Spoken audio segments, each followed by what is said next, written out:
Members, thank you for attending the meeting.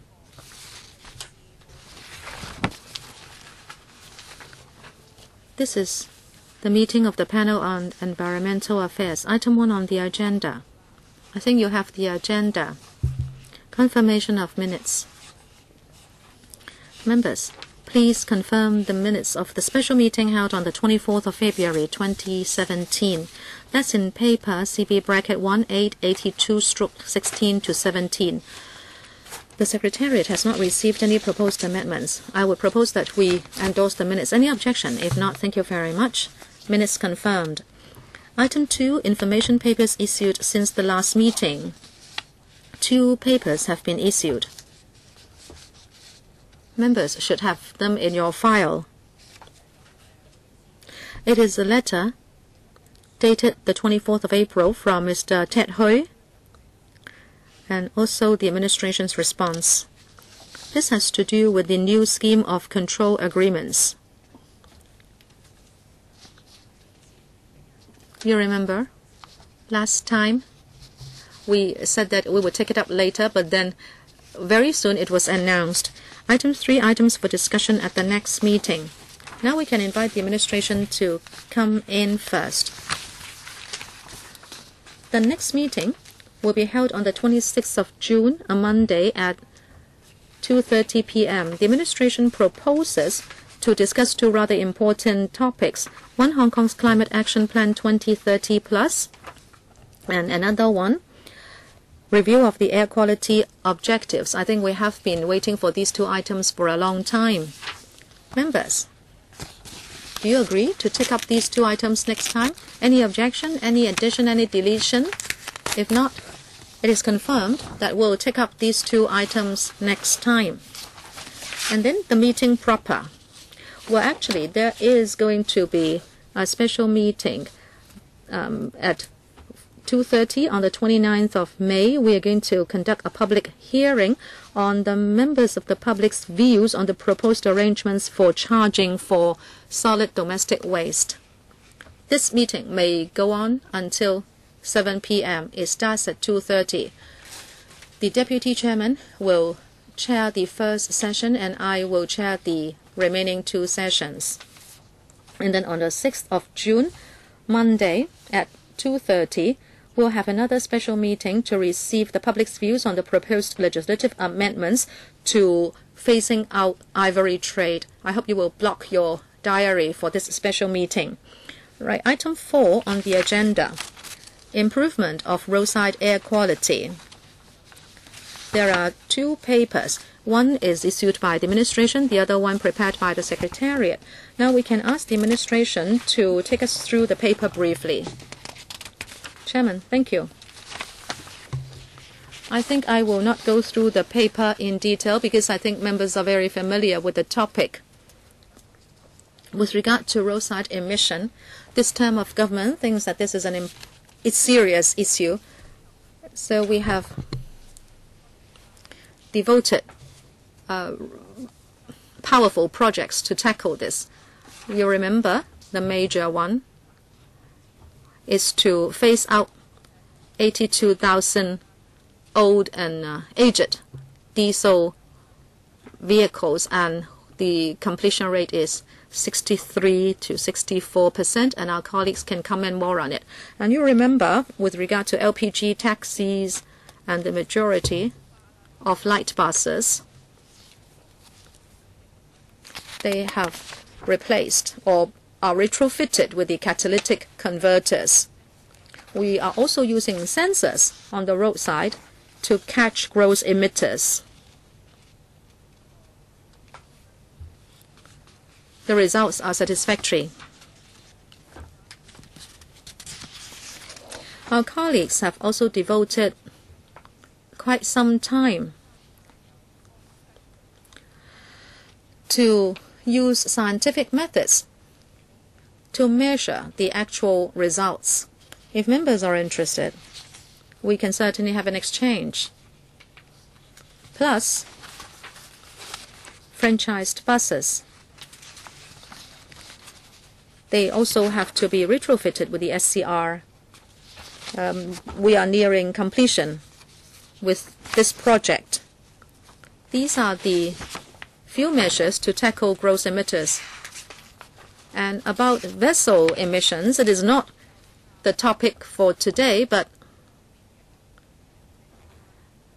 at nearshore areas where vessel emissions are going to affect us, well, we have got some control on vehicle emissions, vessel emissions, and as a result, roadside air quality has also benefited. And we are now happy to take questions.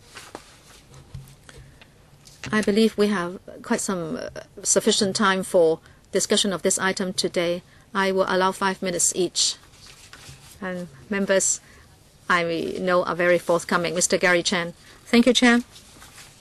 In this paper, the first line of the paper says that there is improvement in roadside air quality. To me, that's not really the case. If you look at general air quality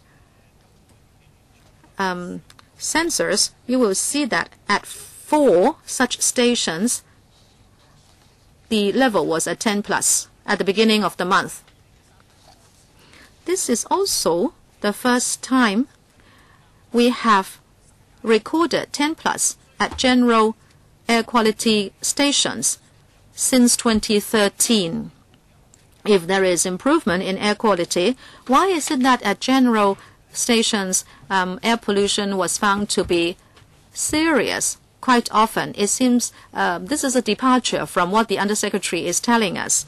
Number 2, you are willing to spend over $100 million to replace old diesel vehicles.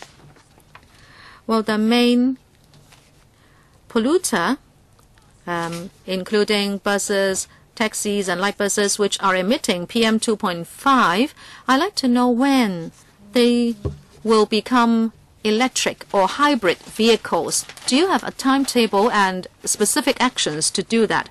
Number 3, please look at your own chart. As the Undersecretary was saying, the main sources of pollution, if you look here, the red hatched areas, most of that comes from pollution at sea. What do you propose to do? I will also propose that we should include an item on marine air pollution in our list of outstanding items. Undersecretary, 10 plus level and the control of vehicle emissions. Those are 2 separate matters. Members need not worry.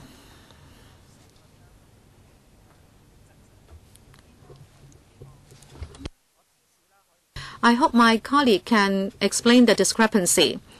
The second question is for buses, taxis, and light buses, and whether we have any plans to adopt new technology. Again, my colleague can detail the arrangements.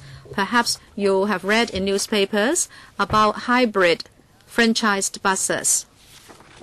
The results are not as good as expected. And what is important is that the operator has to be of the view that they are in full grasp of the new technology. There is another one on marine pollution. I'll come back to that, but I'd like to ask a question now. If you say electric buses technology is not mature, then why have you taken away the duty concession for electric private cars, which are a success? Okay, I'll also answer the question on marine pollution. That is one of the most important or successful measures for this term of government. We will welcome an opportunity to discuss with members. But if there is time today, we can answer the questions. Well, we have sufficient time today. Acting Deputy Director of Environment Protection. I will answer the question on air quality and also the reading of 10 plus. And then I will spend some more time on technology. That is green technology for vehicles. Number 1, indeed, in May this year, we have seen serious AHPI issues, and I'd like to explain to you what has happened. First,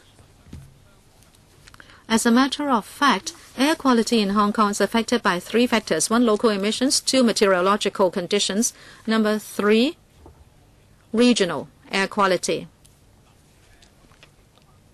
Let us talk about the 5th and the 6th of May, when serious pollution happened. At that time, it's true that the entire Pearl River Delta was quite still. The atmosphere was still, and so pollutants could not disperse. When there is northwesterlies blowing, ozone would be blown into Hong Kong from Pearl River Delta. When ozone is formed and is blown into Hong Kong, NOx and will become NO2 at the roadside, and at general stations there will be high readings of ozone. And one more point, when ozone level is high, there will be more formation of particulates, and therefore PM 2.5 readings will be high. I don't remember exactly when, but in the middle of May, the same situation happened. In the morning, the atmosphere was quite still as well, and pollution in Hong Kong was at 10+. But when was it serious? It is when there are northwesterlies, when ozone is blown into Hong Kong. It will hasten the transformation of NOx into NO2, and the ozone readings at general stations will be higher. And I can tell members that I saw data at roadside station, general stations, or roadside stations. The ozone reading was up to 200. In other words, there is this blanket of polluted air coming into Hong Kong with a high level of ozone. How can we improve air quality? We always emphasize that locally we must reduce emissions from vehicles and from our power generators.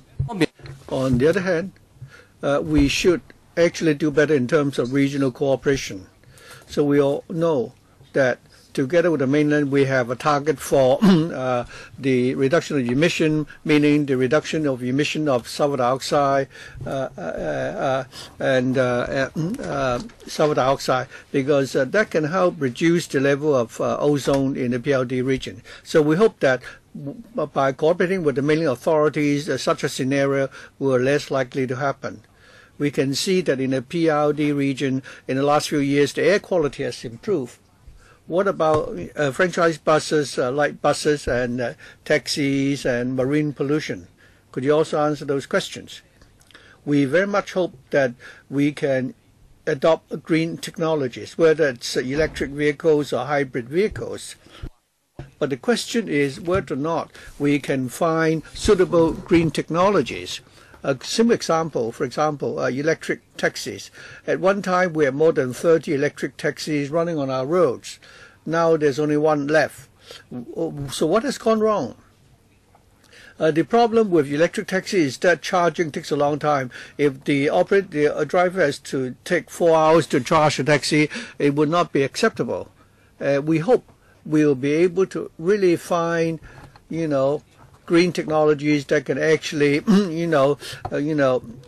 suit the operations, our operations in Hong Kong. We will rely on the green technology funds. We encourage, manufacturers of new, technology to Hong Kong. Yes, I think in Annex E, this is also touched upon.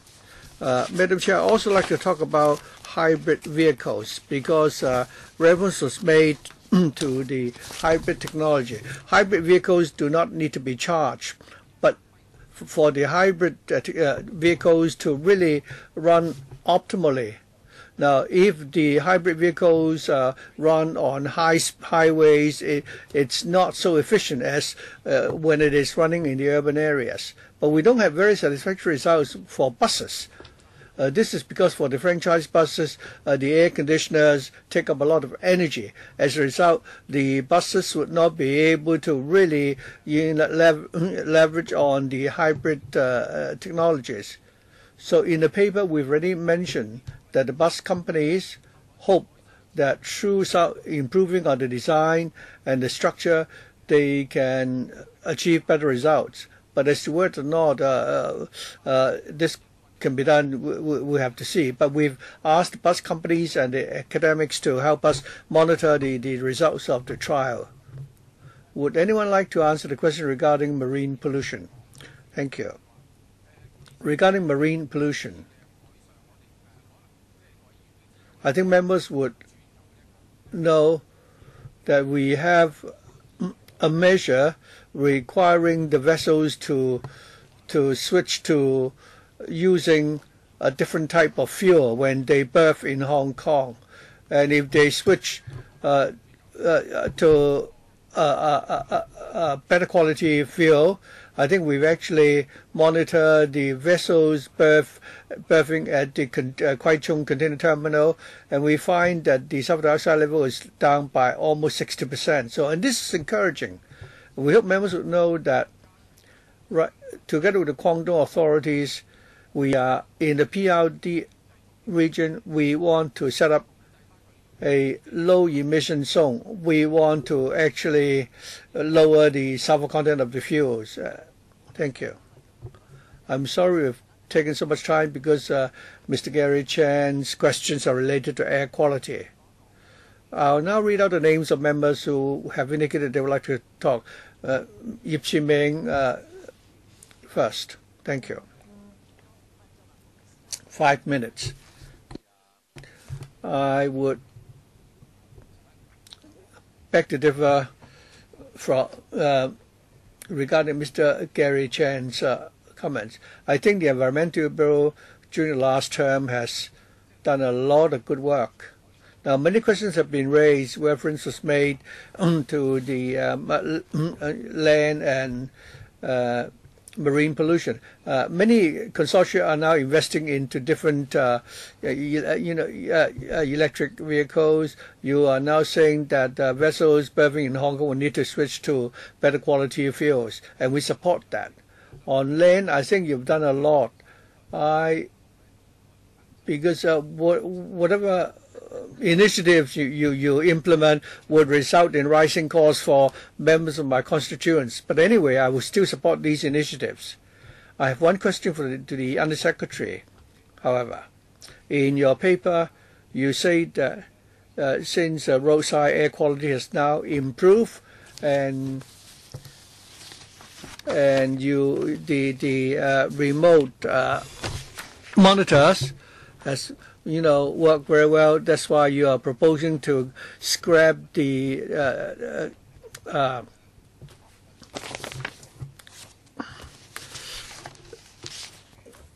now I have now a document from the Vehicle Testing Center.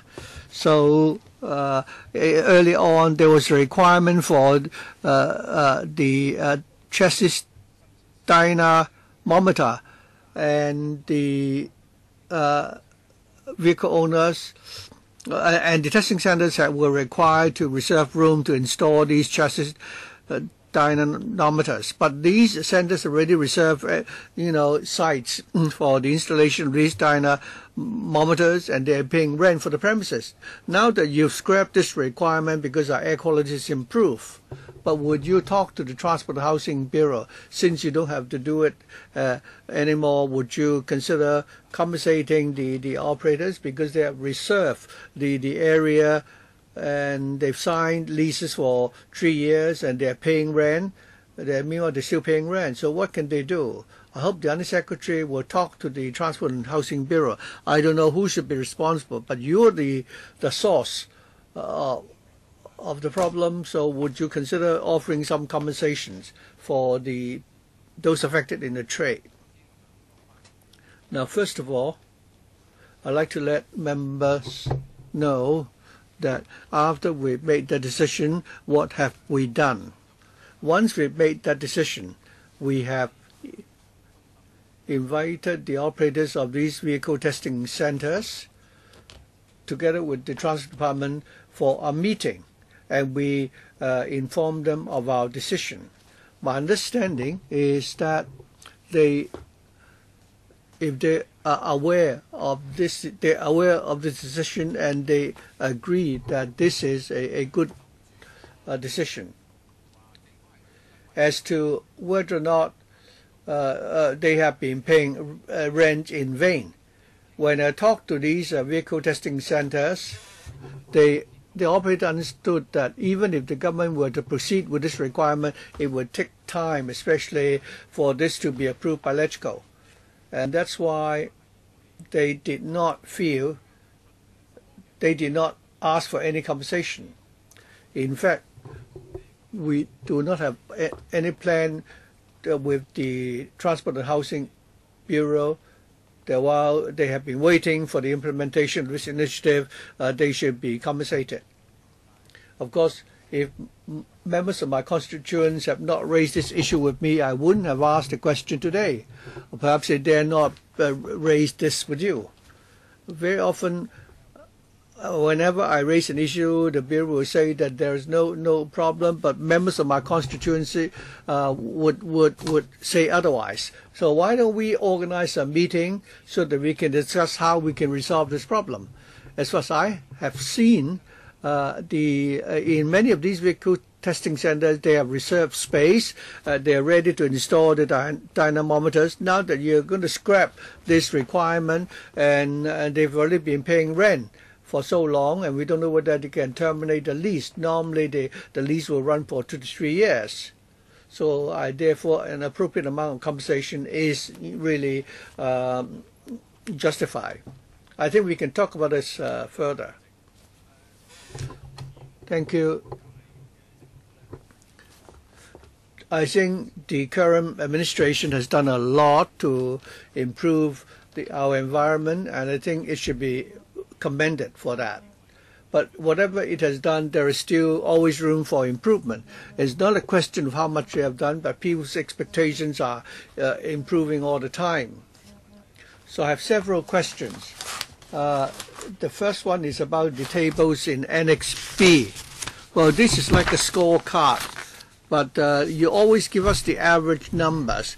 We are worried that at certain monitoring stations, the peak value and the frequency of the peak values, could you give us more details? Because if you only give us the average, we may not be able to find out what would be the seasonal variations which would impact on our air quality.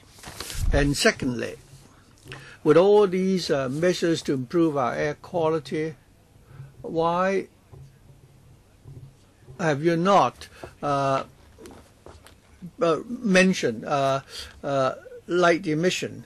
We all know that when electricity is generated, the power plants would also have emissions. So when are you going to enact legislation to achieve that objective? My last question, and this is about the reduction of roadside pollution. We heard about the plan to replace old vehicles and the adoption of electric vehicles. But the light buses have to wait for a long time, and the buses are not necessarily punctual. The MTR is always crowded, and for the trams, they are too slow. And for taxis, it's not easy to board a taxi during the peak hours. If we're going to have green transport, we've been talking about cycling for a long time, but we don't have sufficient facilities to promote cycling. If the TD has not done a good job, then can't the Environmental Bureau do something to promote cycling so that more members of the public can adopt this type of green transport? Well, several questions. While I was going through the items of discussion, I think during previous terms we have been talking about light pollution. Regarding the question of light pollution, that is not the topic for our meeting today, but I can briefly touch on that. But I hope we will not have an in-depth discussion on this topic So long as it is related to the reduction of pollution, it would fine. I think we can put it on the items for discussion. The question now is whether or not we should enact legislation to combat light pollution. I think during the present term of administration, at the beginning we had a charter. I can say that there are certain areas where there's room for improvement. I'm sure the next administration may have to consider adopting a tougher stance and proceed to legislation. And I shan't elaborate too much on that. Let's go to the fourth question raised by members, which is about cycling. The Environment Bureau certainly supports walking and cycling, but to implement that is not for us to implement that. As far as the government policy is concerned, in new towns where there are sufficient space, when they do the planning, they have already included cycling tracks into their plan, and in the entire plan, they would encourage people to use bicycles to replace vehicles in the new towns. But in the busy areas like Central and Wan Chai and Tsim Sha Tsui, to build an extra cycling track would be very difficult. So this is a topic which the Development Bureau and the TH Bureau may all have an important role to play. So which bureau should take the lead? I think that's a tough question. Now, if possible, perhaps the Undersecretary can later on give us a paper on light pollution and the charter. Thank you, Mr. Hon HUI Chi-fung. Next, Mr. Hon HUI Chi-fung. Regarding roadside air quality, I believe the government has done a lot of work, but what the public can feel most would be the buses and the private vehicles. And I don't think you can really explain this to the public. For electric buses, you have lots of pilot schemes. You told us there are a lot of technological constraints. The technologies are not yet perfect, and you are going to proceed with more trials. The public has the impression that you are moving too slowly. Buses are different from other commercial vehicles. They don't need to run as many, rounds as possible. They have fixed routes and frequencies and so on. 你係可以 I think you can move more quickly and go further. Say there are routes that do not involve hilly terrain. My own observation is that given the present technology and bus models, I'm sure they can take care of certain bus routes. Please do not go on with your trials. For how many years have you been trying these buses out? Can you let the public see that you have actually done something? Private cars, I don't want to argue with you. While you have cut down on duty concession for electric cars, I have said on different occasions that if you think electric cars can effectively improve roadside air quality, why don't you go for replacement schemes? That happened in the US and France. I asked you, but you did not answer me. There is private car numbers increase, but you can allow car owners to replace their cars with electric cars so the quality of air is improved. Number 3, electronic road pricing. You seem not to have a role to play in that. If indeed it can be implemented in the future, what type of vehicles can go into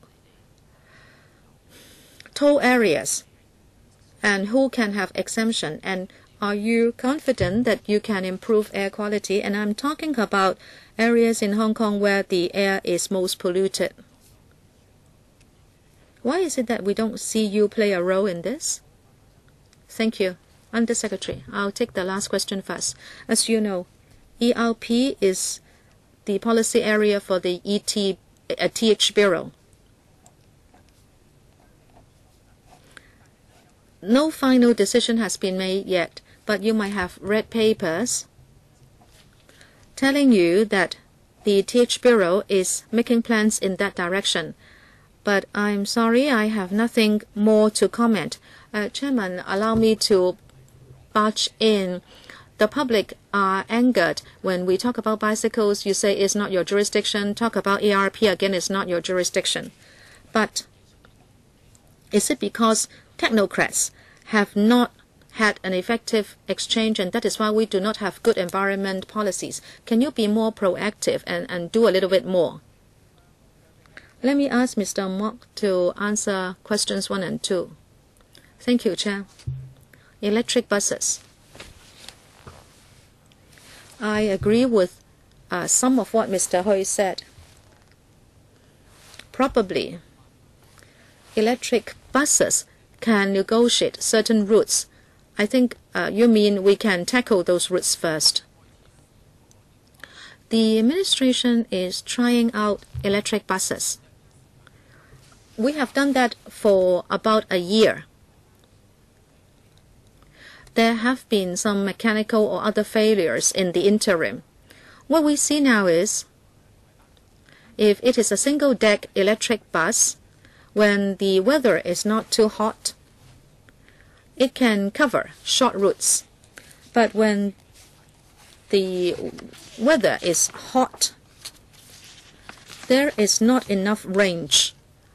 It cannot run for the entire day. But we can see that electric car technology is advancing fast. In the past, even if no air conditioning is required, the electric buses tended not to be able to cover short routes, but now they can, and we are watching trial results closely. We'll come back at the appropriate time to tell you the test results. We heard many people say that electric buses are good in other places, but it doesn't mean the same will apply to Hong Kong, because there is frequent use, we have hilly terrain, the weather is hot. We need to gather actual test data in Hong Kong, and then we can review the electric car technology to see whether some buses or all buses can go electric. But we are only talking about single-deck buses. We haven't seen mature products for double-deckers yet. When we see such products in the market, we will conduct tests early to check the maturity of the technology. As for replacement schemes for private cars, whether we should think about those, certainly, it is implemented in certain places, but it is also criticized. Say, for example, some people say, if I don't have a car now, I would not be able to use an electric car because it's a replacement scheme. But let us not argue about that today. Rather, the concession of first registration tax will extend to the 31st of March next year. And we said that before that date, we are going to do a review. At least, we have to gauge the development of the technology, the pricing, and a basket of other factors. We'd like to see whether we can have better arrangements with regard to FRT of electric private cars. We'll be able to give you a consolidated reply later. Thank you, Mr. Roy Kwong. Thank you, Chair. Talking about improving roadside quality, it's natural for us to think about the Pearl River Delta and also the northern region. We may think that it will pollute the air in Hong Kong. First, I'd like to mention something which may not be directly related to the topic today. However, we have to face up to it nevertheless. I am aware that very often we would exceed the WHO indicators but not Hong Kong indicators. After 1986, our ordinance was revised only in 2014. I will discuss that next month, said the chair. Therefore, on this topic, I'd like to first make this point. We are talking about vehicles which will pollute the air. However, the PRD is a major source of pollution, and our indicators in Hong Kong are lagging behind the WHO indicators. Can you ask how you propose to protect the health of Hong Kong people? What do you intend to do about our air quality health indicators? What is the relationship between air quality and health? And actually, tabled is a rather good paper.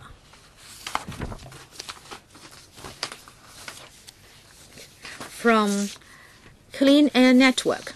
Please look at the second proposal. It says the Department of Health and EPD should cooperate to try to lower the impact on sensitive receivers. But does the EPD work with other departments? Does it have the will to improve roadside air quality? So first of all, the air quality indices. We are going to review that in our meeting on the 26th of June. Undersecretary, I will briefly answer these points. Number one, I have to state clearly that we are at the Environment Bureau. There is improvement. This is because we have done something, but of course we are not complacent. The entire region is still seeing high levels of emissions. Secondly, health impact. We do not deny that at all. Number three, in 2014, we updated the ordinance, and every 5 years we have to review the AQOs. We are doing it now. At the next meeting, we'll be able to give members an update. Then we can have a more detailed exchange, and then we can talk about the measures and timetable, and whether there is any chance for tightening up the objectives. Thank you. Thank you for that reply. If the EPD works alone, we may not achieve much because a lot of that has to do with other departments. Of course, you need to talk to the transport department because vehicles is a source of emissions. And therefore, this is not just for one department. I truly believe that air quality affects health and therefore human lives. What can be done in Hong Kong should be done first, but at the same time, we cannot ignore the problem in PRD. I think we need to review the objectives or indicators that are lagging behind those of WHO. I asked the department to work hard. Given our topography, we have high rises, we have the Pearl River Delta, and air is trapped around buildings because there is a wall effect. There will be a lot of impact on health. A few members have mentioned issues which are inter-bureau. Can the Undersec mention? Well, let me talk about bicycles first. You have to understand that in the review process of AQO, the TH Bureau, the Development Bureau, and other bureaus are all gathered. Number two, if you're interested in discussing bicycles, the Development Bureau and the TH Bureau also sit on the AQO review committee. These are also discussed. Well, that will be excellent. Mr. Ted Hui mentioned other issues that are inter-bureau as well. Next, Mr. Wu Chi-wai. Can you switch on the mic, please? He is on the last row. Not yet. Yes? Yes. Thank you, Chair. We can see that in managing air quality, we need inter-bureau efforts. Even if you have AQOs, if other departments turn a deaf ear to you, you can only deal with the power companies, which you can control. There may be a burden on tariff levels, but of course I understand power generators are having an impact on air quality. You are reviewing the AQOs now. I'd like to ask the Environment Bureau whether, apart from asking large development projects to submit EIA report, do you also ask them to do carbon audits? Is there such a requirement? So that any development project should not add to our carbon footprint, so that things get out of control. Do you do that? That is important. As your colleague said, in new towns, the THB and Development Bureau say that in any NDAs, there should be arrangements made for bicycles. But this is presented as a kind of leisure provision, instead of looking at bicycles as a transport arrangement. If there is carbon audit,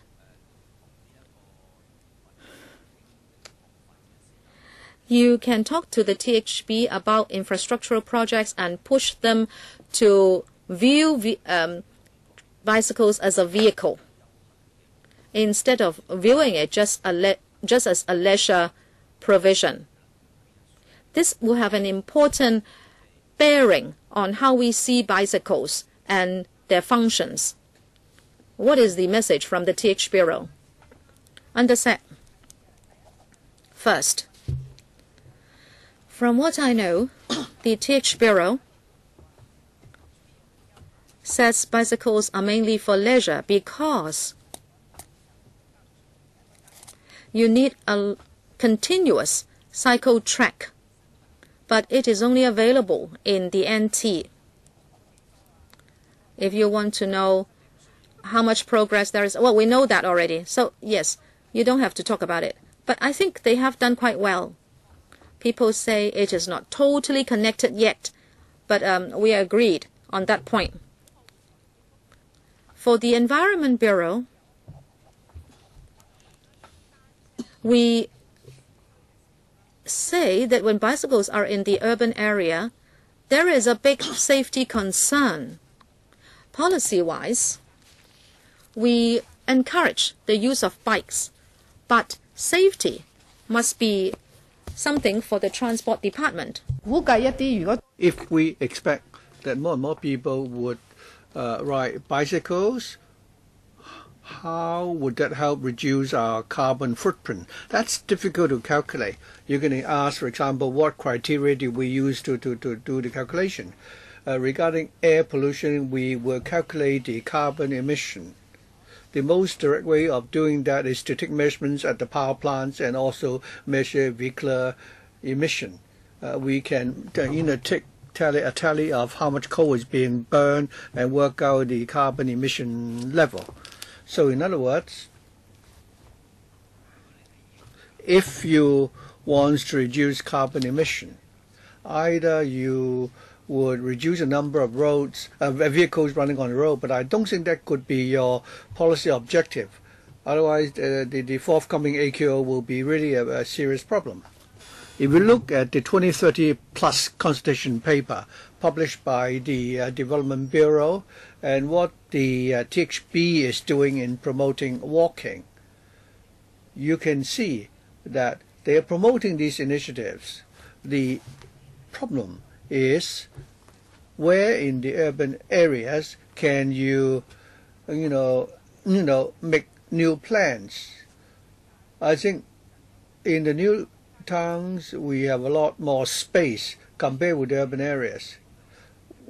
Would you have a 10-year blueprint as in the case of waste reduction? I think that would be an issue that which can only be taken up by a joint panel meeting.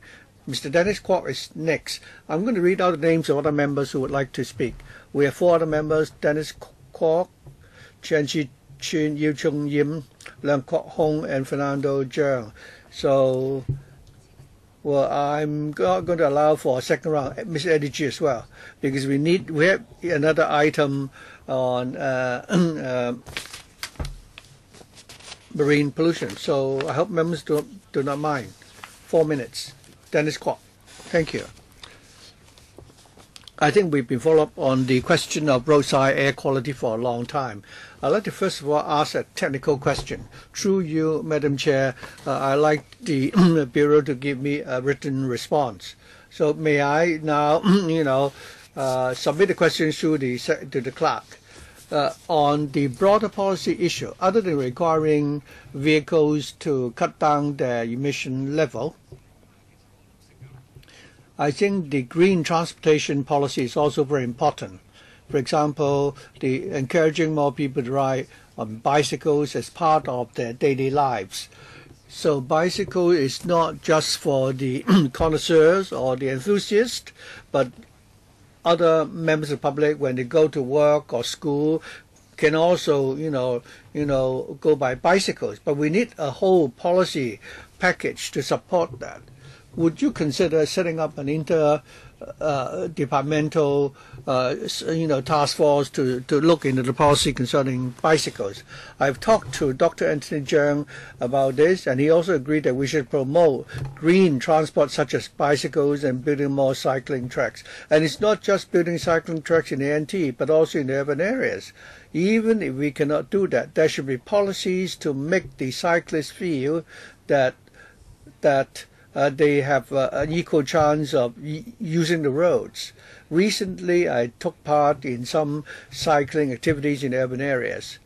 I saw that the drivers don't consider cyclists as legitimate road users. They think that cyclists should give way to cars. But I think this sort of road use culture is not healthy. It's not conducive to encouraging people to do more cycling. So could we set up an interdepartmental working group comprising the various bureaus to look into the policy of cycling? My personal, belief is not, sufficient. But I can tell members that I'm very keen, I'm very interested. Mr. Kwok also had the opportunity to talk to the Secretary for Transport and Housing. If the TH Secretary is willing, I'm sure this can be done. Perhaps members can, suggest this issue for the new administration to consider. Talking about Mr. Dennis Kwok's experience, while he's riding a bicycle on the road, the drivers would not respect him. I've also received complaints from vehicular drivers that the cyclist seems to think that the road is only for their exclusive use. In Denmark, it's very common for everybody to cycle. If it could be like Denmark, then priority is given to bicycles, and the motor cars would need to give way to bicycles. That's the national policy. But in Hong Kong, when we are so densely populated, we have pedestrians, vehicles, and cyclists competing for space. And how do we split up the space? So this is the problem for the TH Bureau. So they're saying that why don't you submit a report and discuss how the problem can be resolved. So why don't you put forward the suggestions to the new administration? So it's only 6 weeks. You don't have to wait for too long, Mr. Kwok. If the current administration cannot make any commitment, at least I hope you'll answer my written questions. And when you review the air quality AQO, which is done once every 5 years, you should also incorporate roadside air quality and public health in to the discussion and also incorporate that in your review. I don't know whether the Under Secretary will still be here, but I hope the Bureau will relay these suggestions to the next administration for follow-up. Mr. A. Chen, I'd like to follow follow up on the pilot scheme for electric and hybrid buses. Mr. Hui said that he hoped these buses can be commissioned as soon as possible. We can pick, roads which are not so steep to try them out first. But I beg to differ. If you're not satisfied that these buses are reliable and safe, and if you deploy a large number of these buses on the road, there will be a lot of complaints. Regarding the 5 tests, I think you've encountered many hiccups. There have been many, breakdowns, and you say that you're going to extend the trial for 5 months. So for the whole trial scheme, how long do these vehicles have to run on the road before the test is completed or before you conduct the assessment? And if these buses fail the assessment, then of course you will not consider adopting them for use. I think that people in Hong Kong have some reservations about these vehicles made in the mainland. And the result of the test shows that there's a lot of technical issues to be ironed out. I understand this year I'd like to know whether the 20-odd other vehicles will continue to be commissioned. So I think this is a pilot or a test. What are the criteria to determine whether or not the vehicles pass the test? Well, this test would require the buses to run for 2 years on the road. The whole test will run for 2 years. There are 2 aspects to this. As Mr. Hui said, Mr. Hui asked whether or not we can have results earlier. At the same time, we must find out whether or not it's really feasible that these buses can run on the roads, because the public relied on franchise buses as a means of transport. So we will put these buses for trial for 2 years, and then we see what the outcome is. We're going to extend the trial period for 5 months because we want to be satisfied that the hiccups we've encountered are all resolved. So we have to make up for those 5 months to ensure that the buses have been put on trial for a sufficient long period of time and to make sure that they are reliable. For other buses, altogether, the government has subsidized the purchase of 36 buses. 5 are running on the roads.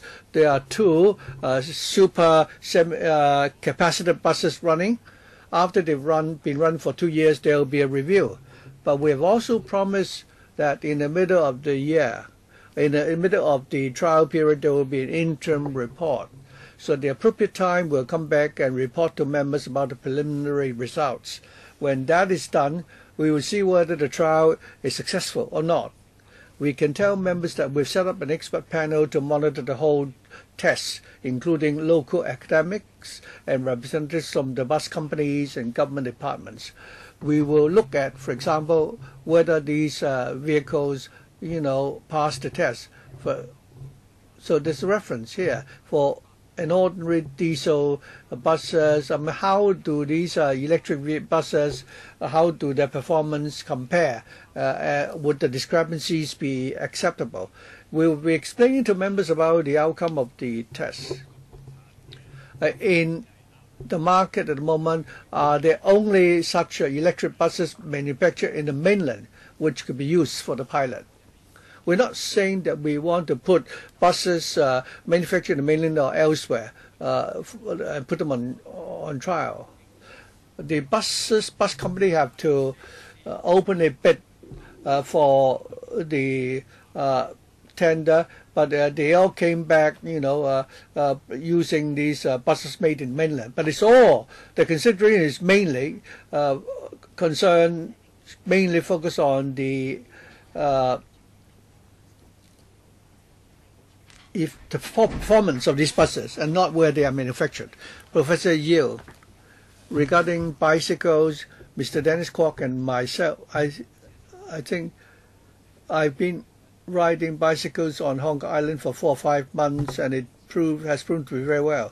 Together with some professionals, I'll be drafting a proposal to prove that it will not affect the motorists, use of the road, and on that basis we can actually map out routes for cycling tracks.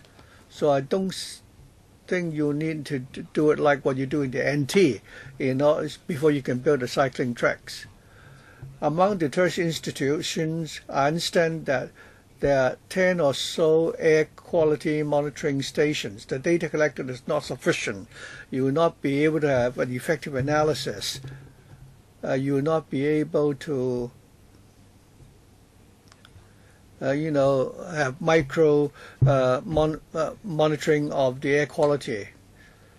Different tertiary institutions are now using drones and have vehicles carrying a lot of equipment.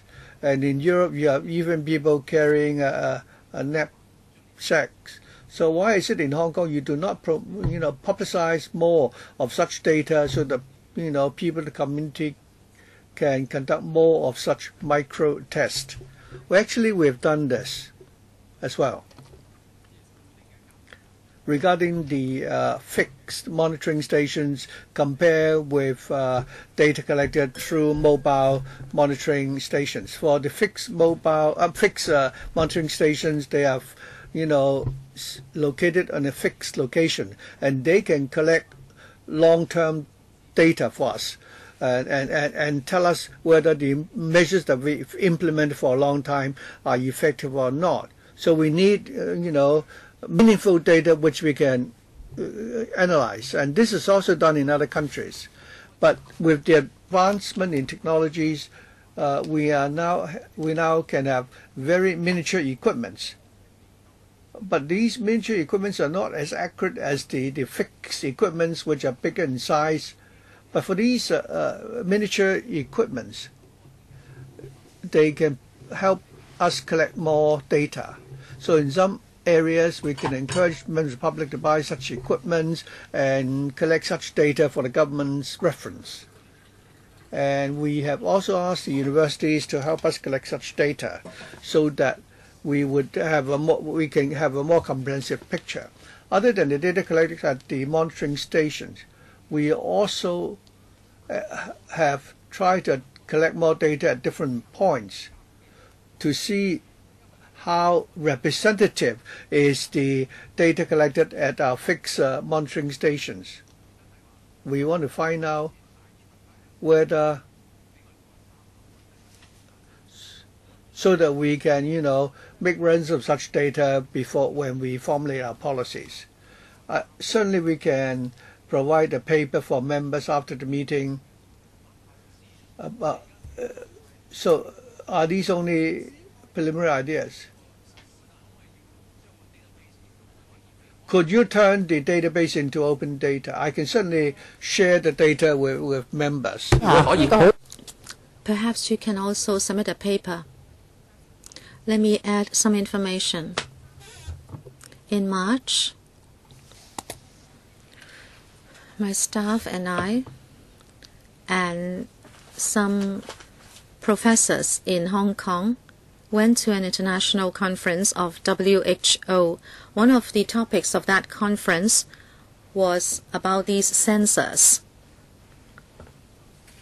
Because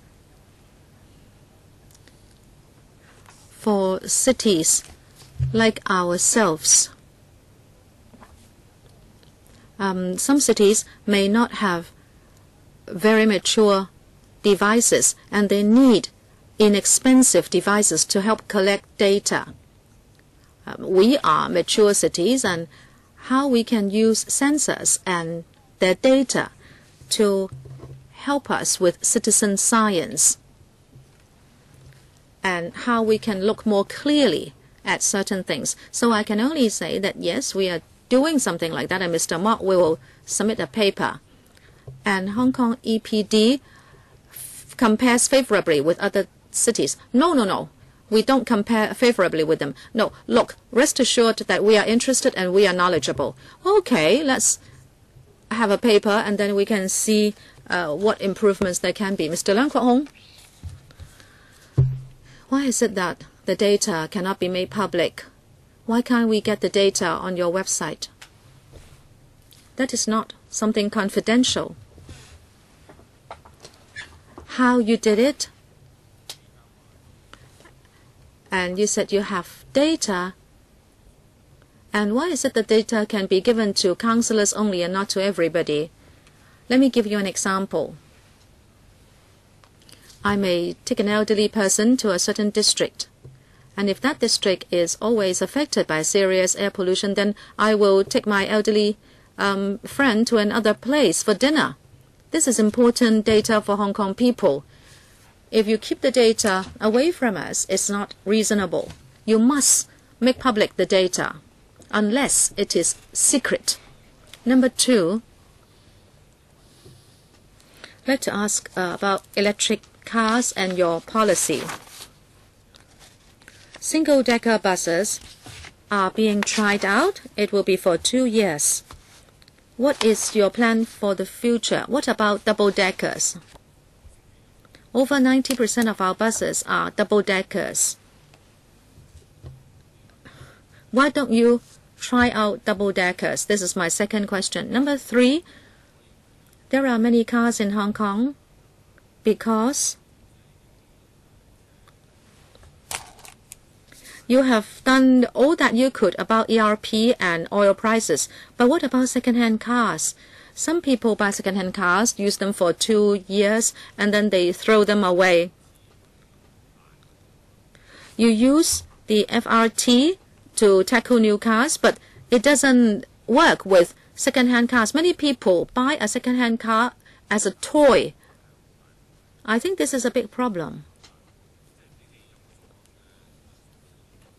Have you collected data as to why Hong Kong people are so smart? They still go for private car ownership, even if the tax is so high and when the fuel is so expensive. Have you looked into that?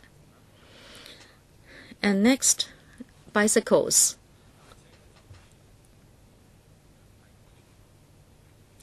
You should be the one talking to the TH Bureau. You have to explain to them that if bicycles are used as a means of transport, perhaps you can allow them in the evening. It's just like parking our car. Sometimes it's 7 to 10, sometimes the restricted hours are 4 to 7. You know whether our roads are busy if you have the big data. People who want to use bikes will be able to know when they can use the roads. And also, you should just try it out. Hong Kong people need someone to try things out for them. You can try this out for a month. From Sha Kee Wan to Western District, if you can provide a cycle route or lane, then people would gather to use the bikes and you will know the economy of scale. There will be 1 month for people to try out the route, so there will be this incentive. And secondly, those who drive their vehicles to work will know that bikes will not get in their way. I think it's worth our while to try it out, but if I talk to the TH Bureau, it will not listen to me. But you are the Environment Bureau. We have spent so much money to do everything possible to control roadside air pollution. So the responsibility is on you, not on us. You should try it out so people will be convinced. 1, limited access. 2, try it out in the peak hours for a month. We should all spend the time to try it out. You can do it for a month, and then if you see nobody uses the bike, then we will all know. I think it's worth the while. If you can do this, and if you can also give them the gear. Any reply? 20 seconds. Under set. Well, there is a new question, and other members have not asked it. Maybe I can ask my colleague to answer it. Second-hand vehicles. There are 2 types of second-hand vehicles. One, second-hands that are transacted in Hong Kong, and secondly, import of second-hand cars into Hong Kong. well, for the first type, it is just normal business transaction because the cars are already in Hong Kong. But as for the import of second-hand cars into Hong Kong, we in fact ask that they also achieve the standard for new cars, because if they are not regulated, you will become a dump yard for used cars. We do regulate that. Thank you. Next, Dr. Fernando Zhang, but he's not here. Next, Mr. Eddie Chu. Thank you, Chair. I also like to ask questions that have not been asked. Para 20 of the paper mentions a bus solar air conditioning system.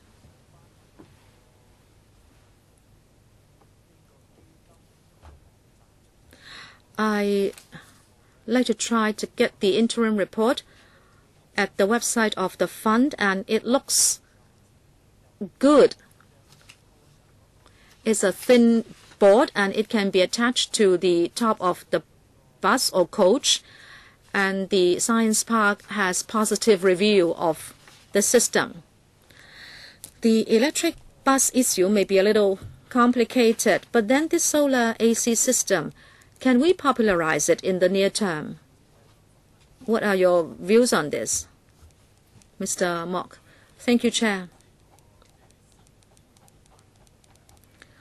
We also have positive views of the trial result because it can save fuel. We are going to help promote it because the entire Pilot Green Transport Fund is that a user will share the trial results with others, and if other people also think that it is good, then it will be popularized. And therefore, we will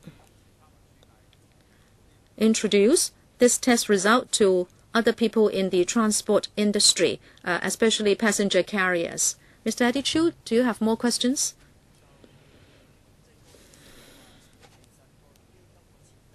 The thing is, the fund has supported the trial, and will the administration think of measures to promote it? This is the second step. But very often we see good things being done, but then there is no follow-up. What is your thinking on this? When you approved the trial, did you have thoughts to promote it if the trial result is good? Well, that is our idea. That is the entire idea. We want one user to try it out, and then more people will be attracted to try it out. And if the test results are positive and it becomes the mainstream view, you know, it's easy in the transport industry. If something can help save money, people will use it. That is why I said we will double our efforts to promote it, because if there is this word of mouth, people would use it. Okay, let me ask about the installation cost and the purchase price of these solar panels. When can that be regularized? Chairman, we have done the calculations. We have calculated the cost recovery period. Well, I haven't got the paper and the information here. If the cost recovery period is short, people would love it and people would use it. On the contrary, people may not be so proactive. I will supply the information later. I have another question. Just now, Mr. Edward Yu said that there can be more information from the EPD that can be made public, and the academia can also help. I'd like to talk about some interface issue. At the UST,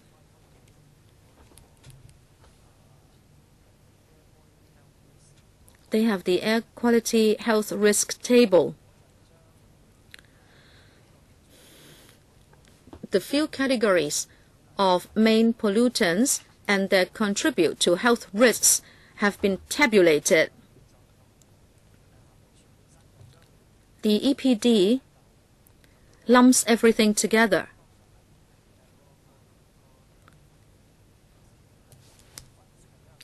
I think the UST has done clearer analyses, because I will know how NOx is affecting health and how ozone is affecting our health.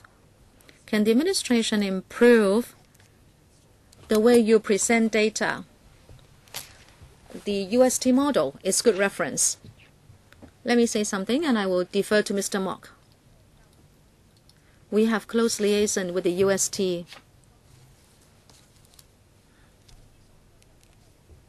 Some of the data are for analysis, but AQHI is for the reference of the public. When we go to the WHO, we also discuss how we can take this forward. I'd just like to say something about AQHI. Ours is the second such system in Hong Kong. The first one was in Canada. So internationally, we have received compliments. Perhaps you can talk about the UST system. The professors of Hong Kong UST have assisted us in drawing up the AQHIs. As you said, Mr. Chu, we discussed whether risks and pollutants could be separately listed. What we wanted to do was to allow the public to know the consolidated health risk and for it to be easily grasped by the public. Therefore, we went for the simpler way.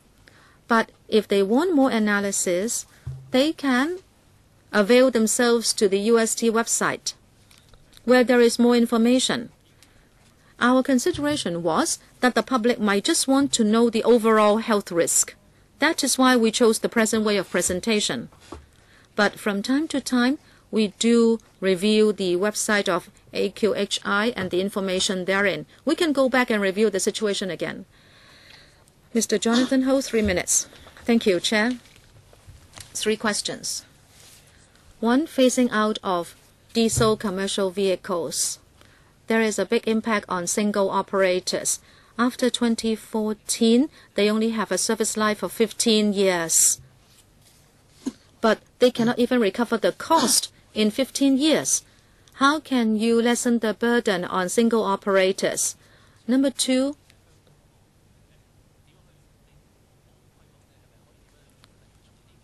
planning for more electric cars. Can you provide more chargers?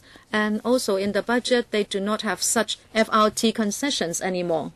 我哋一邊就話希望去推動電動車減輕我哋嘅路邊排放，另一方面又減少佢哋一啲嘅優惠政策。咁係其實我自己覺得就係有啲前言不對後語。第三就係關於個單車嘅問題咧。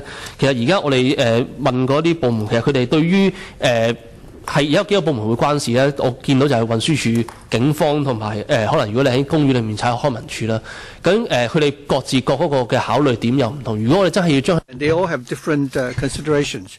If bicycles became a means of transport, could the EPD play a facilitating role? The LCSD is very concerned about people riding bicycles in the parks, and they object to that. But other departments are actively promoting bicycles. So can you resolve the differences among the departments? 3 questions. Chairman, for the single vehicle operator, for diesel vehicles registered after 2014, they will have a service life of 15 years. For the single vehicle owners, in considering this policy and when the ordinance was enacted in LegCo, our intention was that if everyone, adopt a 15-year service lifespan for the vehicle, it's possible for the car owner to transfer to shift the cost on to their customers. So in other words, you can work out the numbers.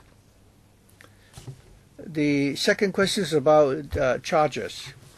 Regarding the location of chargers, we've been working on that along for private vehicles. they will need to use communal charging facilities. For daily charging, it would be best that they charge the vehicles in their own car parks, so they don't need to go to a different location to charge the vehicle before they come back to their own car parks. In the market, there are companies and people providing such sockets to help people charge their vehicles. And for the government, the government has installed 1,500 chargers. So you've heard a lot also about bicycles. So with that, we will wrap up our discussion. And I'd like to thank all the officials for coming. The Undersecretary, I understand, will stay on. The next item would be the paper on tackling marine refuse. We will wait for the officials to join us before we start. So for this next agenda item, each member will have 4 minutes. 唔該晒。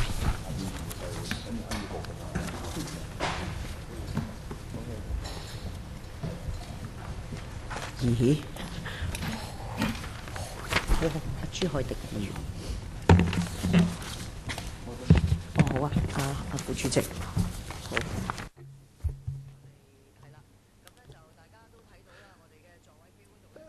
In our sitting plan, you will find that different departments are represented today. We have the Assistant Director from the EPD and also the EPO, and also our colleagues, Mr. from the Marine Department, and also Mr. Fogg from the FEHD, and Assistant Director LCSD, and Assistant Director AFCD, and engineers from the DSD. So many departments are represented today here at our meeting. So first of all, I'd like to invite the administration to make a PowerPoint presentation. Ms. Law? Before Ms. Law gives the PowerPoint presentation, I want to say talk about the work that we've done for the past year. The government and different departments have the responsibility in tackling marine refuse and refuse on our beaches.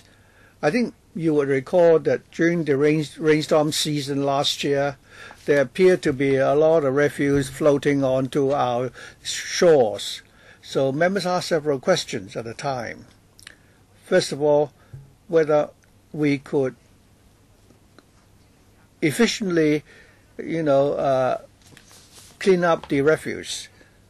How the different departments can work together so that we can all work more efficiently. And secondly, if some of the refuse come from outside of Hong Kong, they come from other parts in the region, how do we deal with that? Again, you would recall that with the Guangdong authorities, we've now signed a new agreement, which we will tell you more about in a while. Thank you. Today, I'm going to give a very simple presentation on how we tackle marine refuse. In November 2012, we set up a interdepartmental task force to tackle the question of marine refuse. The EPD in 2013-2014 carried out a study on marine refuse to find out the source of the refuse, its distribution and movement, and the proposed measures in order that we can have cleaner waters and beaches in Hong Kong. Making reference of the recommendation of the study, the government adopted a three-pronged approach to tackle marine refuse, including the reduction of overall waste generation at source, remove refuse from the marine environment, and reducing the amount of refuse entering the marine environment. And we implemented specific measures, including cleaning up the marine refuse, providing facilities to reduce refuse entering the marine environment, promotion and publicity.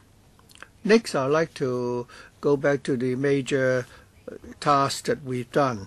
As far as cleaning up marine refuse is concerned, we've made reference of the recommendations from our study and identified 27 priority locations. We've increased resources to clean up those areas, and strategically during the summer seasons we've arranged for more frequent cleaning operations. Other than improving the frequency of our cleaning operations, we've also increased our equipment and manpower. The Marine Department, starting from the summer of 2016, deployed an additional mechanical, vessel with motor scoopers to enhance patrols and cleaning services in the coastal waters. Every month, they will engage helicopters for area monitoring of the latest situation of the sea surface. The FHD and the LCSD has also stepped up the manpower resources to clean up the affected marine areas, especially after a storm or when large quantities of refuse are floating on the sea surface, on the sea. Then they will arrange for contractors to remove such refuse. The AFCD also arranges for its contractor to deploy small boats to assist in cleaning up the refuse at the marine parks and the marine reserves. Over the last 2 years, we've carried out a total of 225 surprise inspections. We've gone to the 27 priority areas to check out on the cleaning situation. We have a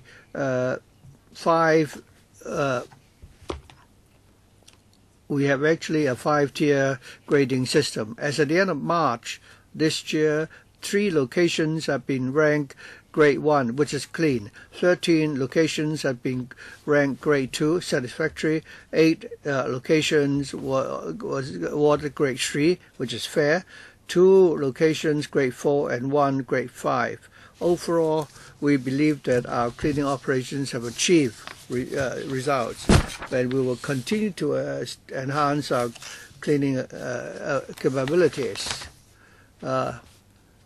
Since the situation at these priority areas have improved significantly, starting from April this year, we review once again the different coastal areas of Hong Kong. We look at the situation in the last 2 years, and we would conduct another overall assessment. Hopefully, in July this year, we'll come up with a new list of priorities areas or sites so that we can more optimally make use of our resources to clean up marine refuse. We have also provided different measures and facilities to reduce refuse entering the sea. For example, along different coastal areas, along piers and promenades, we will place rubbish bins and recycling bins to enhance the awareness of the public, so that they will sort the refuse and put them into these refuse bins. At beaches and water sports centers, promenade and so on, they've also placed 180 drinking fountains to encourage people to bring along their own bottles so that they don't have to buy, beverages contained in plastic containers, so that these plastic containers will not go into the sea environment. The DSD at the major drainage outfalls have also tried to install interceptors to intercept refuse so that they will not be discharged into the sea. We've also organized events like the waterfront cleaning activities. Together with volunteers, they would collect refuse. We will also explain the reason for water refuse, and we also provide them with equipment and materials, and we help them collect the refuse collected and have them transported away. We also were concerned about the cleanliness of typhoon shelters. We've implemented various improvement measures. For example, we would step up the locations where we will collect foam containers at the fish markets. We encourage the operators to use strings to tie together the foam boxes so that they will not be dumped into the sea. We've also installed nets to prevent these refuse from being dropped into the sea. We also would have conducted various publicity campaigns, and in 2014 the EBD conducted different types of publicity and education campaigns. For example, the cleaner and greener shorelines campaign, and also the other departments are also actively conducting such promotion activities. The AFCT, in celebrating the 40th anniversary of our country parks, also had a campaign to encourage people to take away their own garbage. And in 2015 and 2016, at the International Coastal Cleaning Day, together with the Divers Association, they jointly organized campaigns to clean up the seabed and disseminated the message to promote our oceans. The SST also organized, beach carnivals and so on to enhance people's awareness. The Marine Department also has printed pamphlets for members of the public, and also educate the public so that if you want to report any marine refuse, what information they should pay attention to, so that our colleagues will be able to carry out enforcement more effectively. The Marine Department also provide refuse collection service for vessels in our typhoon shelters. The LCST also has an API on television to promote the message.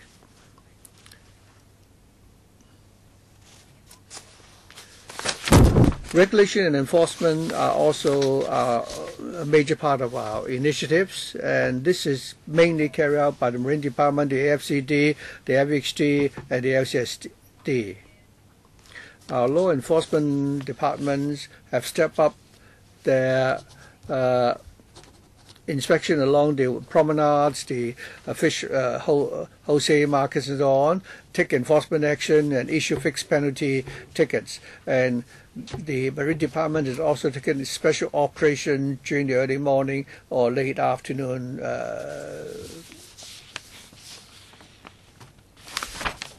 as the Undersecretary said. Together with the Guangdong authorities, we're working closely with the Guangdong authorities. In October last year, under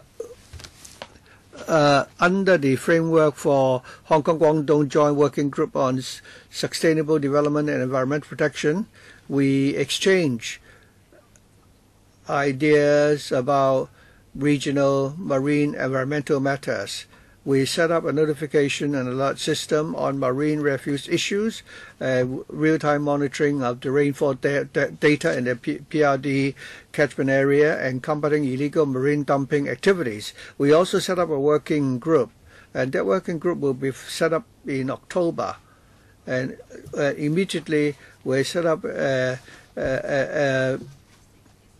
notification and alert system. In April, we had the first seminar or meeting with the Guangdong counterparts.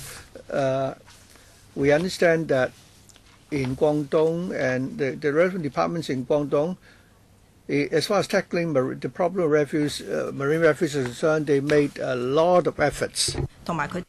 They are doing a lot of coordination work, and they have cooperated with different departments in inspecting the situation, and also they have imposed heavy penalties on irregularities. We understand that after the Guangdong province has taken combating action, marine refuse is under control. We'll continue to make use of the notification system in order to improve the capacity of both sides to tackle marine refuse. As for the future, the departments in the SARG will continue to enhance inspection, and also we will provide more recycling bins, so less refuse will go into the sea.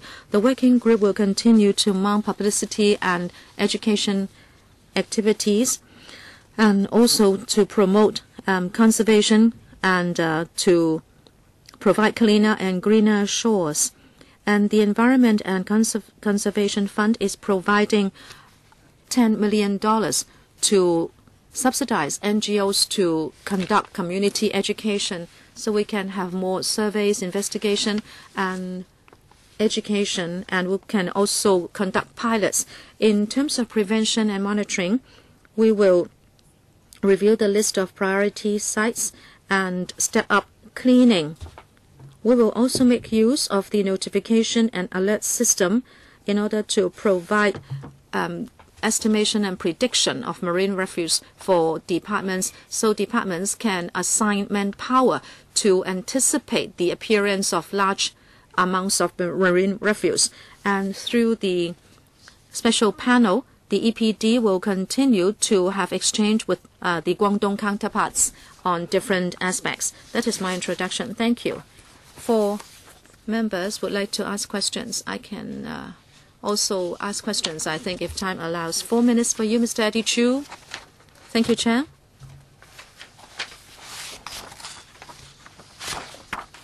I don't want to ask about marine refuse. I'd like to ask about refuse on the seabed. I have received a case about someone on Lamma Island where green turtles would lay eggs. The news tells us that we haven't seen the tortoise for 4 years. One of the reasons is on the seabed there are abandoned fish nets. My friend who complained together with me called up the AFCD in October last year to require them to remove the fish net. The AFCD said that before the spawning season in May, the fish net would be cleared away, and in fact it was cleared away in January. But then there was another problem, because in April we saw a clip on the internet that in Sai Kung again there was a fish net on the seabed, and it caught a turtle, and the turtle died. I'd like to ask this question. Are there resources for you to inspect important habitats and marine parks? And how do you tackle refuse on the seabed, especially fish nets? The AFCD, please. Please speak into the microphone, Ms. Low. It is not easy to clear refuse from the seabed, and you can't do it too frequently because you will whip up the sand on the seabed and it may affect the ecology. At present, we will do it only when necessary. The Marine Department will also do this because of safety concerns. The AFCD will remove such refuse from the coral reefs and also marine reserves and marine parks. Mr. Chu, I mentioned those cases. Would the AFCD not only react to complaints, but do it regularly, say annually or every half yearly? AFCD? Mr. Lai? Thank you, Mr. Chu, for the question. On clearing of refuse from the seabed, we do the general coral reef survey every year, and our volunteers also record the locations with abandoned fish nets. When we receive the reports, We'll arrange for our contractors to clear away fish nets from important coral reefs breeding grounds. Basically, we do that every year because we do the coral reef survey every year. And also together with the Hong Kong Diving Association, we mount the annual International Shoreline Cleaning Day. We had one in 2015-2016. Our volunteers and members of the public took part in the cleaning of refuse from the seabed. And we took the opportunity to also publicize the message of environment protection. Can I ask a short follow-up? Do you have any performance pledge? Say we reported the case in October last year and you did it in January. What do you think about this 3-month period? Do you think you can compress it? Do you think it is acceptable? Thank you for the question. Depending on the situation, if fish nets are found on corals, we need to receive the report and then arrange for the contractor to clear it away. It depends on the urgency of the situation and also manpower. And I think you mentioned turtles. It is not the same as corals. And every year in summer, the tortoise will lay eggs on the beach. And it's the time for doing this is of importance. We need to do this before the spawning season. Deputy Chairman. Thank you, Chair. Sorry, speaker not coming through. Speaking not coming through. About cleaning of beaches. Okay. I like to ask about Long Kutan and Butterfly Beach. They are disaster areas, especially after a typhoon. There will be a lot of refuse blown onto the beach. I recently went to Pui O. The beach there is not satisfactory. There were a lot of swimmers. I saw LCSD staff working there, but after all, the beach is not satisfactory in terms of its cleanliness. Just now, Ms. Low said that you have these pilot community participation programs. I support those, but at the same time, can you redouble your efforts and encourage NGOs? You have 40 gazetted beaches. You can divide them up into the districts. There are 18 district councils. Can you assign the responsibility to the district councils? Ask them to organize themselves so there could be a synergy effect involving NGOs, schools, LCSD, AFCD. You can set up these special concern groups and then you can compete among yourselves and reach a certain indicator. Then people will show the commitment and they will be more active in taking part because they are going to achieve something. I heard you talk about a pilot scheme for community participation. If resources permit, in fact, many people would like to help.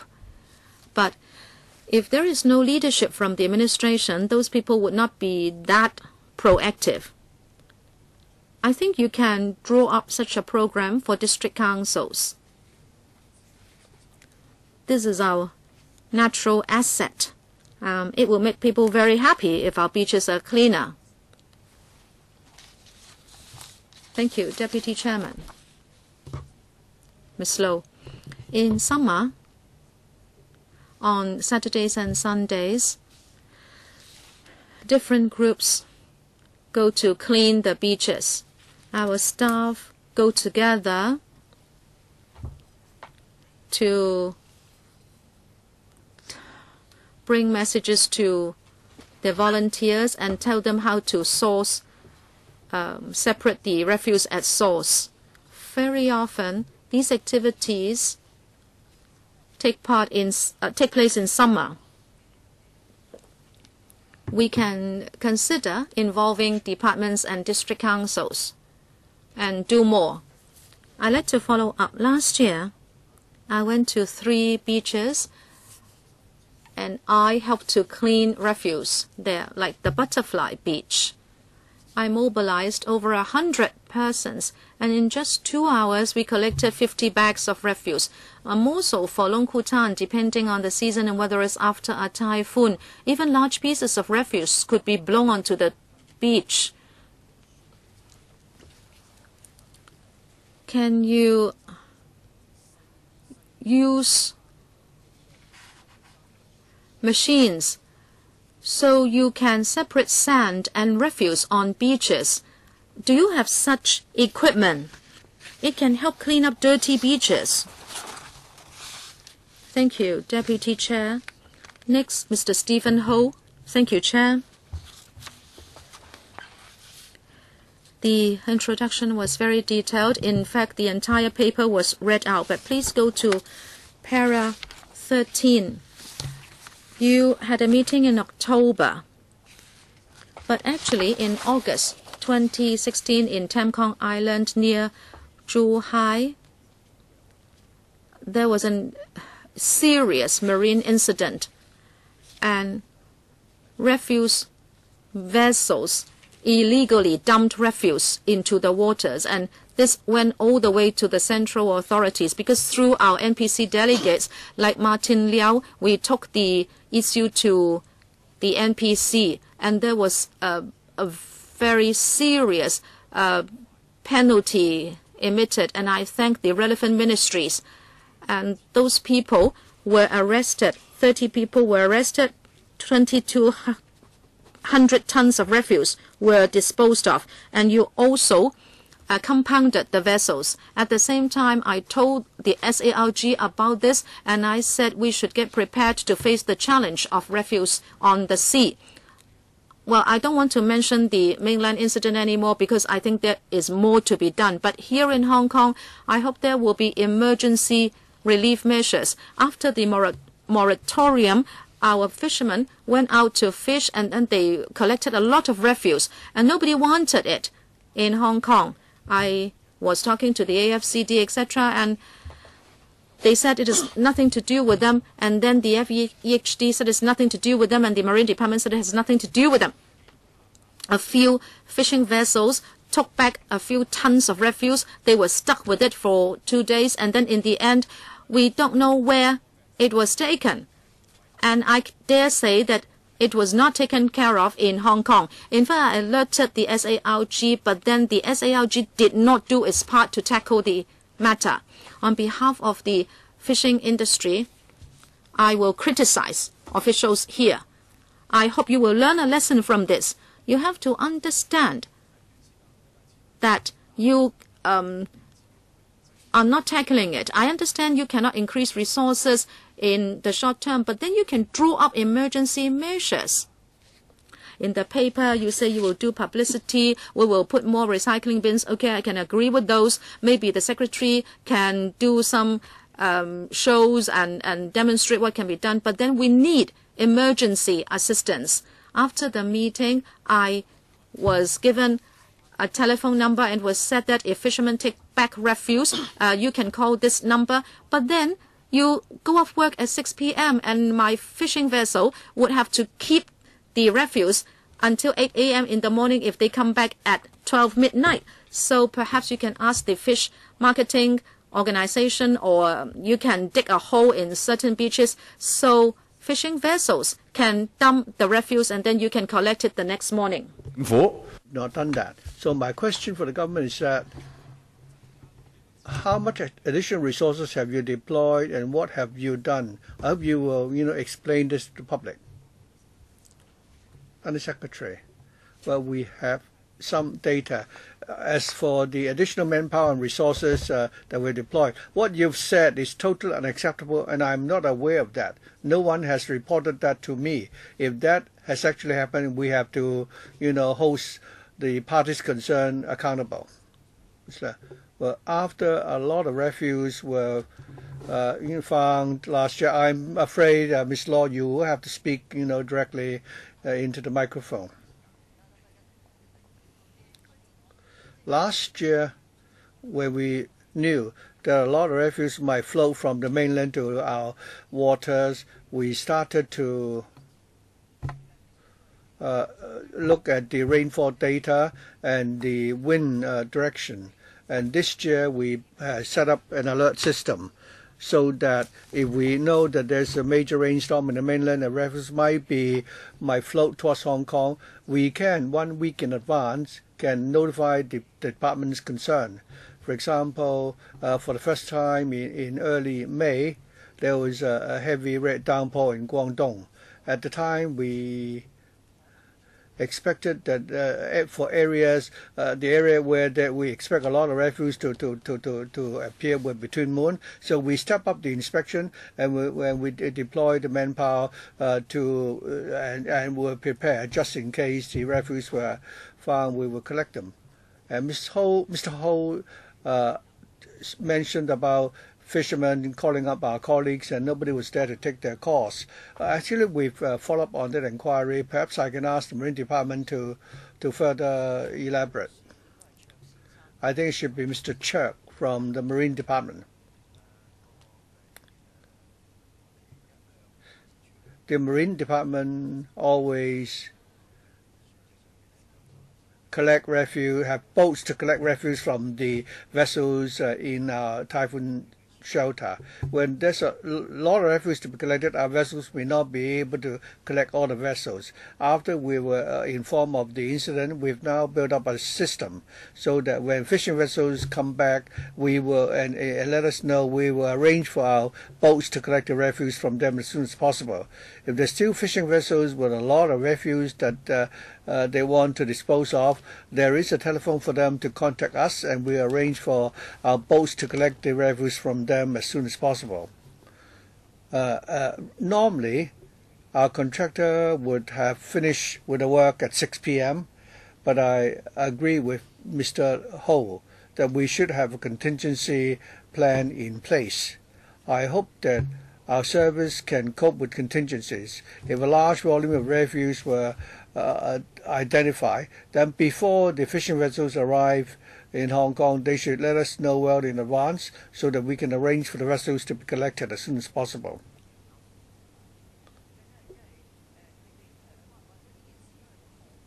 Well, this is actually an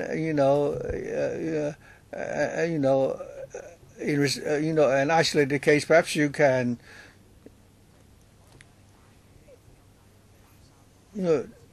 approach the victim concerned, Mr. Ho, because it's 7 minutes already. I think the incident shows that the government does not have a proper contingency plan. You work out your policies within your office, but you must understand that the dumping of refuse at sea may happen again. The most crucial period is the first week. If you don't do it during the first week, nobody will ask you for help again. Thank you, Mr. Ho. Could the Marine Department please provide a written response to Mr. Ho's questions and come up with a contingency plan? If what Mr. Ho described actually happened, I apologize because it's not acceptable. We cannot allow that to happen again, and we certainly need to actually enhance our contingency measures.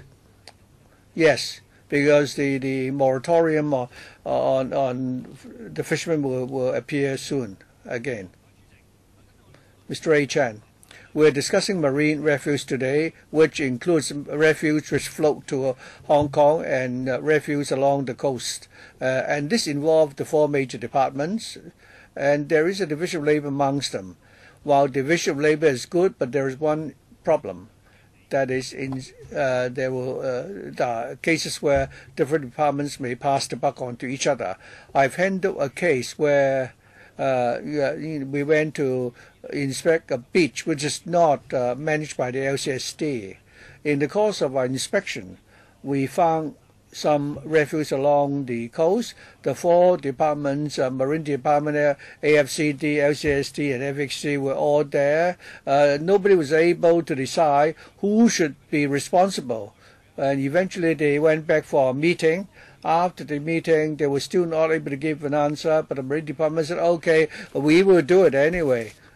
So I think we need to commend the Marine Department for that.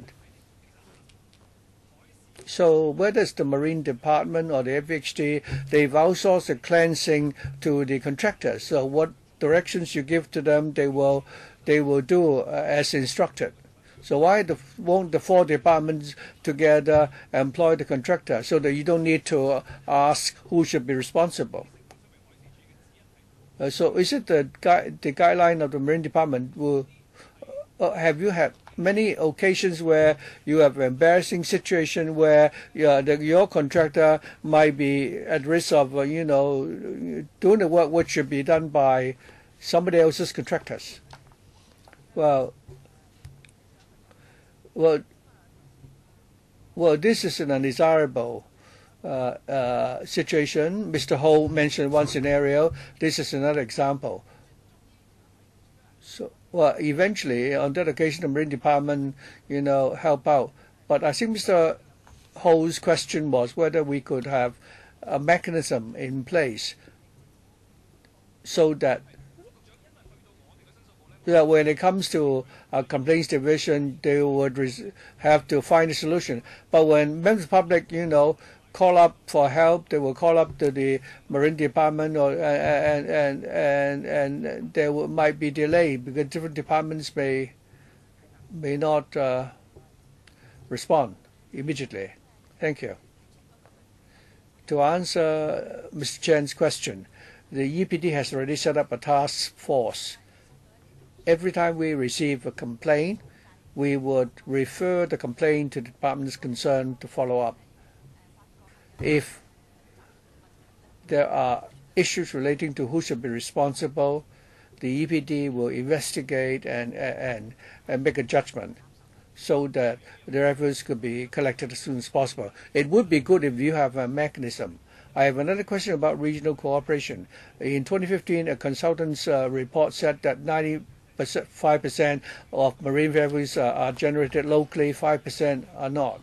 Now, if the refuse have, simplified Chinese characters on them, they could come from the mainland. For refuse which don't have any, words on them, so how should we deal with them?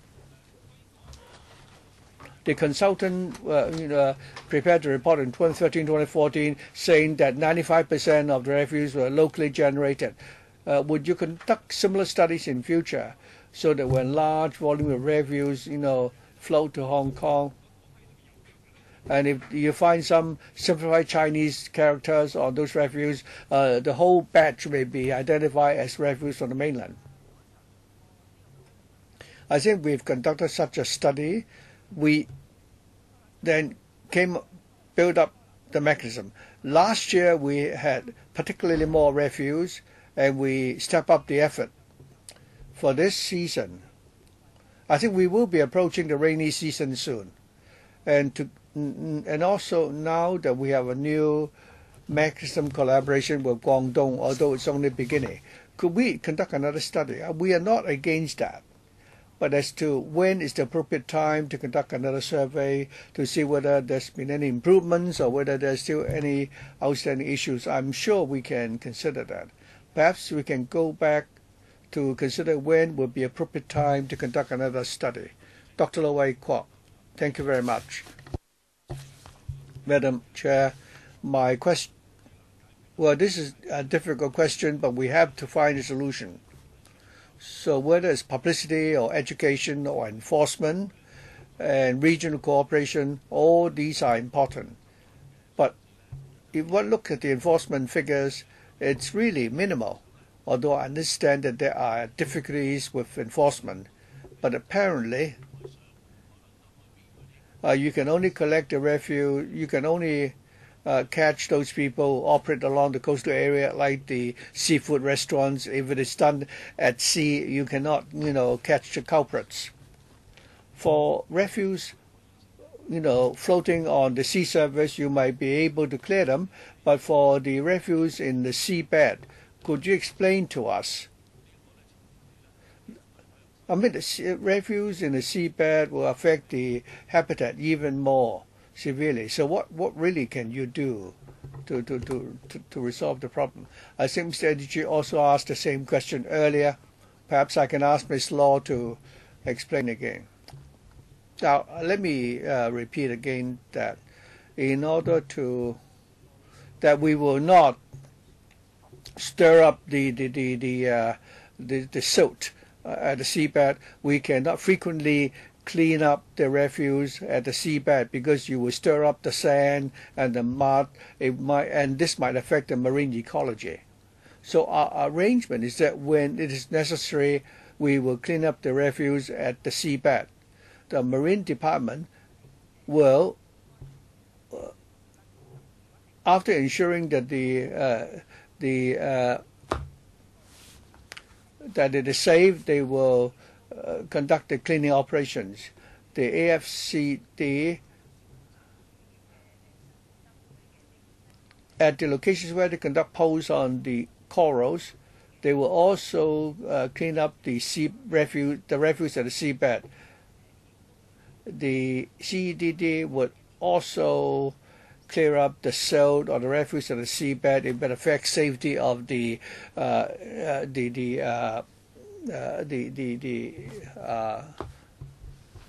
navigation channels.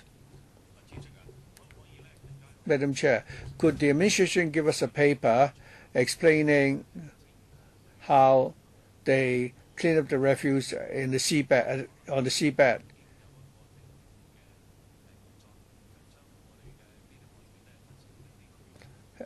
Have they spread up the waters in the different districts, and when will they periodically clean up these different parts of our waters? While it is difficult, I think they still need to do it. I don't think it should be that they will only see whether there's any refuse on the seabed if there's any projects or works to be carried out in the area. So they may not be able to answer the question today. Perhaps they can give us a paper after the meeting. Actually, there could be archaeological treasures underground as well. When you assess the areas to be cleaned up, would you also consider that when you clean up the refuse in the seabed, like when you carry out works on the road service, you will conduct an HIA study. So perhaps you will have to really, prepare those few papers for us. So according to the clock, it's time for us to adjourn the meeting unless Dr. Yiu has an urgent question to ask, in which case we have to extend our meeting. Can we extend our meeting by 5 minutes to Member Bly? Or Mr. Martin Liu? 10 minutes then. We extend the meeting by 10 minutes if there's no objection. I don't think I need 5 minutes. In many yacht clubs and typhoon shelters, I see many of the people don't bother to take the refuse on land to dump them, and they just dump them onto the sea. Could we provide for some floating rubbish bins at sea so that the fishermen can find it more convenient to dispose of the refuse in the typhoon shelter or at the location where they are berthed, so without having to go on land? We'll go back and think about that. It's not that I won't consider it, but my gut feeling is that people should be more disciplined. It is not too difficult for them to take away their refuse, but are there floating refuse bins available? Well, the red dots concentrate in the Southern District. The Southern District councillors took reference from overseas examples. If there are these floating bins on water, they would be quite happy to dump the refuse there instead of dumping the refuse into the sea. Please look at the overseas examples. Mr. Martin Liao, at the end of 2012, you set up the interdepartmental shoreline cleaning working group and you did a study. It's said that 95% of marine refuse originated from Hong Kong itself and 80% originated from land-based refuse. It is said that when there was a big torrent, the stormwater drains and the collection channels would wash the refuse onto the sea. But then it's very strange. The DSD found out that there is very little refuse coming out from the outfalls. Can you let me know why you accepted that report? On what basis did you do so? If 80% of the refuse originated from land, if it was not washed down from the stormwater drains, where should it have come from? Have we already established the main source of marine refuse? Ms. Low? I can kick off. Stormwater drains would be one way to take land-based refuse into the sea. And when there are recreational activities on the beach and people don't throw refuse into the refuse bins and they just place the refuse on the beach, once there is a wave, it will be washed into the sea. That is why we accepted the report. In the paper, the DSD did some surveys. Why do we say that the result is not good? Well, it's not actually that the results are not good. It is just that at the upstream, we had already intercepted the refuse by doing something, but the floating booms therefore did not collect a lot of refuse for us. This is how the paragraph should be interpreted. Maybe the DSD can say something. Mr. Choi, please, about the stormwater drains or drainage tunnels. Well, as written in the paper, to assess how much land-based refuse would be washed into the sea through stormwater drains, we installed floating booms at the outfalls of drainage channels. In the past 2-3 years, at these outfalls, we did not collect a lot of refuse at the floating booms. We understand the situation may vary from location to location. At Aberdeen Typhoon Shelter, for example, at the beginning of the year, we again installed the floating booms to do another test. As Ms. Low said, when we do maintenance, we would take a look at all stormwater drains, especially before the rainy season. If we should see the collection of sand or refuse there, we would clean them out immediately, meaning that not all refuse going into the stormwater drains would be washed into the sea. And it seems our assessment shows that the refuse was of small amounts. Any follow-up? Yes. Is it that the stormwater drains you chose did not correlate with the locations where there is marine refuse? Mr. Choi. As I said, this is to assess how much land-based refuse we can intercept. We identified large-scale drainage channels.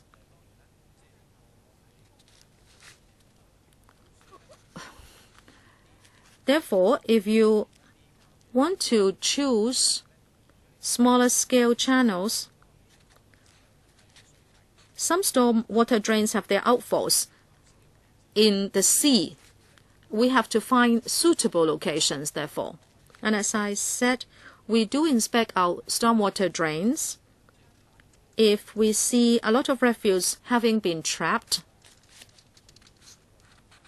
we can consider installing floating booms.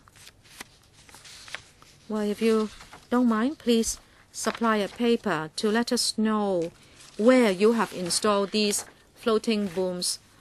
Chairman, I think Mr. Liao, well, I stand to be corrected. Please speak into the microphone. Mr. Liao was that we did the study and we mentioned how marine refuse would reach the shoreline, and one of the ways is for it to go through stormwater drains. And now we have adopted that measure, and the results did not testify that situation. And I think the member was asking whether this was an assumption or was it common sense, or whether we made real measurements. Now, I can't answer the question, but perhaps Mr. Liao's question is like this. Yes, I think we still don't know, because the study says the stormwater drains are washing refuse into the sea, but the DSD is saying no. So is it that you have chosen the wrong locations because they are not black spots? Yes, I get the question.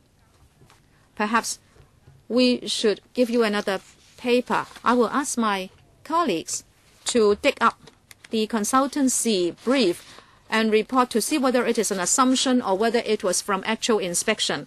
Okay, thank you very much. The meeting is adjourned here. Remember, next Monday we'll have a long special meeting. I think you will understand. And that is from 2:30 to beyond 7 o'clock. Thank you. About domestic solid waste. Sorry, it's up to 7:45, please. Thank you. 冇，副主席都幫我。The deputy chairman will be chairing one of the sessions for me.